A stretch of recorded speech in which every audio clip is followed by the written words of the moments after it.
my first question for you all to think about would be, what is the difference between character development and behavior management?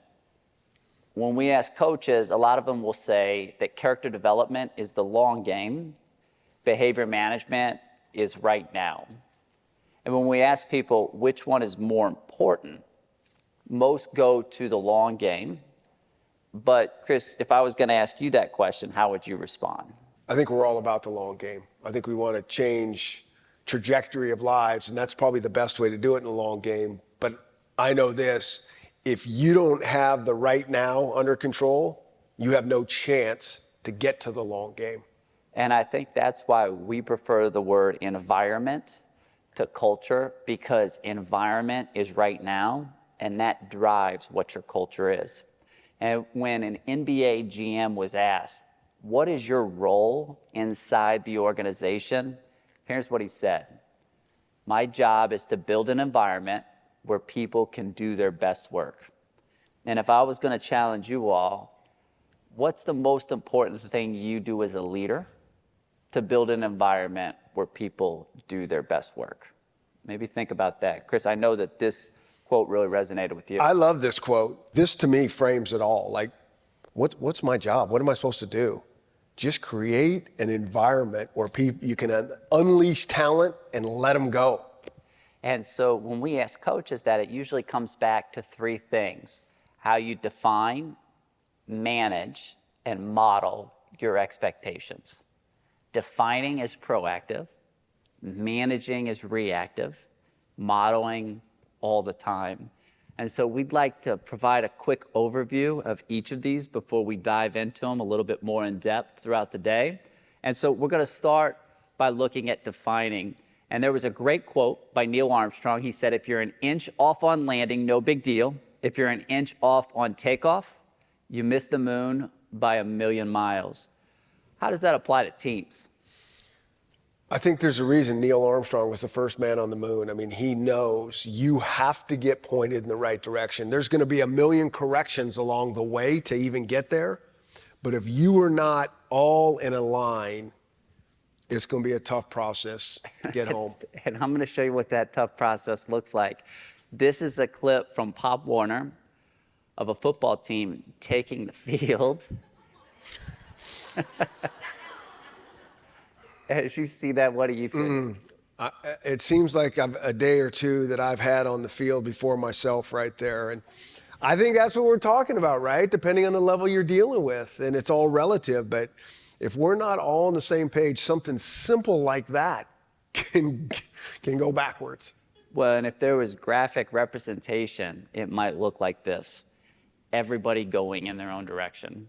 And if we were going to compare that clip with a professional pit crew, let's contrast the difference.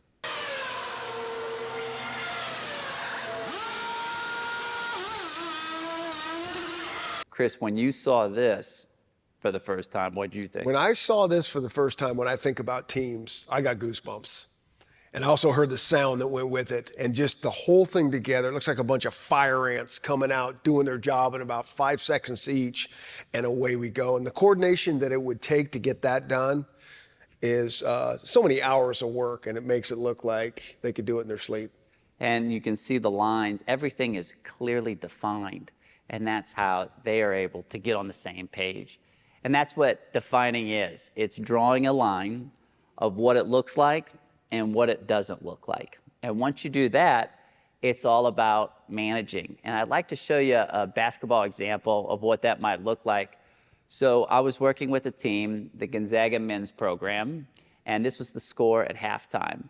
By the end of the game, they had come back and won. They asked head coach Mark Few, what did you tell your team at halftime? And here's what he said.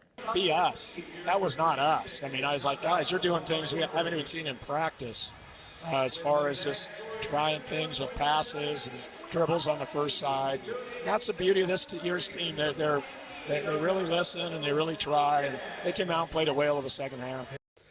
I think sometimes it's as simple as that. Let's just get back to being who we are. And first and foremost, you need to know who you are.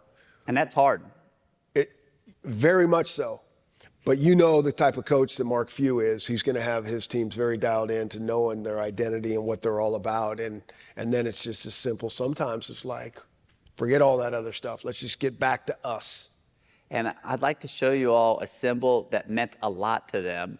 And they talked about their process of how they find out who they are. And it's called identity formation. And their logo's in the center of that. But what's cool about the animation is it doesn't form all at once. That represents the season that they're going through. And this team is going to put their DNA on the program's culture. And what they would do is they would delineate what it looks like and what it doesn't. So here's an example of the Conference Player of the Year getting emotional with a ref after a bad call. That's what it doesn't look like, right? They would show that, and then they would show this. This is a clip of them playing defense and really making the blue-collar hustle plays. And the same player is going to get up and say, "On the floor, boys," which when you're excited about doing the blue-collar work, that's who they are. And they're just trying to delineate the difference between who we are when we're in character and who we are when we aren't. And that's what managing is about. It's catching above the line and trying to convert below the line behavior. I love this whole concept. How do we illustrate who we are? How do we give those graphic representations? And so this is such a clean, clear-cut way to get that done. No doubt.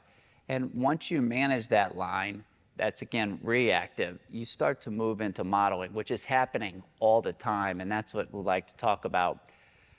As a leader, you're always signaling. So your actions are sending signals to everyone, and they're picking those cues up. And so the things that we want to try to avoid is mixed signals, and here's what that looks like. We can't have anyone freak out there, okay? We've got to keep our composure. We've come too far. There's too much to lose. It's not just keep our composure. Can we just finish watching this movie? I mean, it's so ludicrous.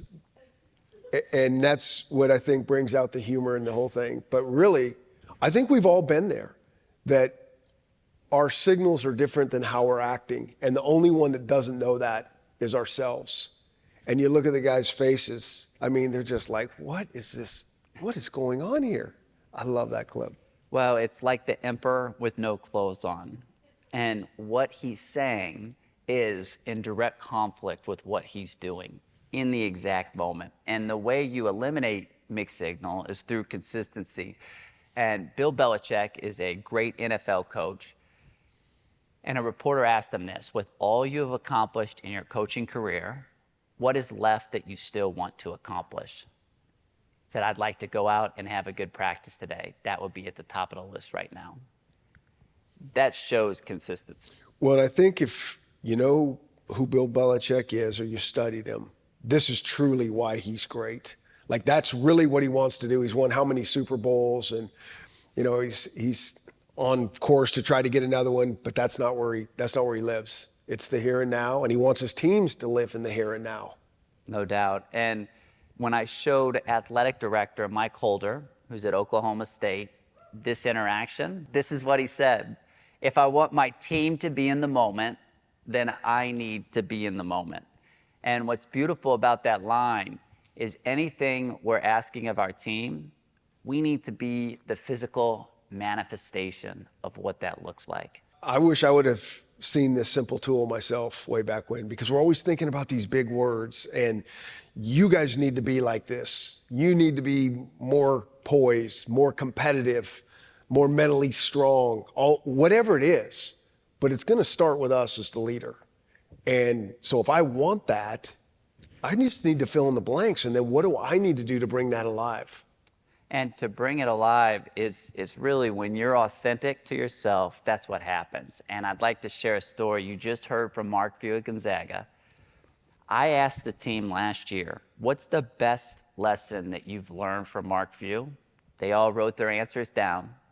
Number one answer: how to be a good husband, how to be a good father. I share that with Mark, and I say, how many times have you talked to the team about that? He said, we've never talked about it. What does that say to you? What you do is so loud, I can't hear what you say. That's what that says to me. And it really speaks to the power of modeling. So what this day is going to be about is how to build an environment where people can do their best work. And we're going to really explore what it looks like to define, manage, and model your expectations.